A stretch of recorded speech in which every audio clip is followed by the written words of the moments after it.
Les vendeurs de souvenirs sont ouverts, mais la police surveille. À 2 pas de Tunis, dans le quartier pittoresque de Sidi Bou Saïd, la vie reprend son cours. Après l'attaque sur le musée national de la capitale, certains ont peur que le secteur touristique soit durement touché.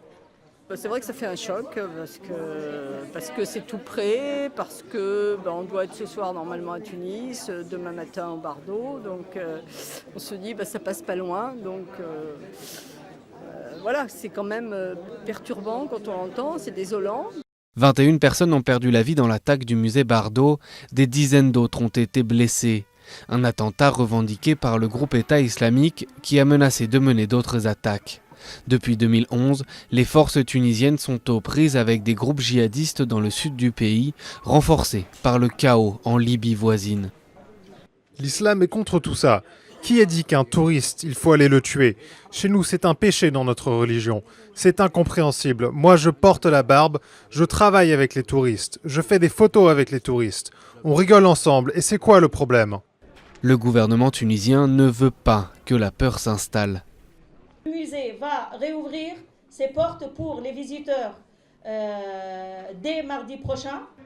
Le tourisme est la pierre angulaire de l'économie tunisienne. En 2014, les revenus du tourisme ont augmenté de 6,4% à 1,6 milliard d'euros, loin des records atteints avant la révolution de 2011. 2 tours opérateurs dont les passagers font partie des victimes ont décidé de mettre fin à leurs escales à Tunis.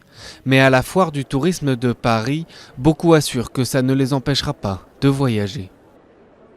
Les personnes qui nous abordent, c'est pour nous exprimer des messages de soutien, de sympathie, et certains pour nous dire « comptez sur nous, nous sommes là en Tunisie si vous avez besoin de témoignages », parce que nous n'annulons pas nos voyages. Donc vous voyez, ça nous fait chaud au cœur. Les 2 attaquants ont été tués dans l'attaque et plusieurs suspects ont été arrêtés. Et la Tunisie assure ne pas être en état de siège, mais l'armée va être déployée pour patrouiller dans les grandes villes.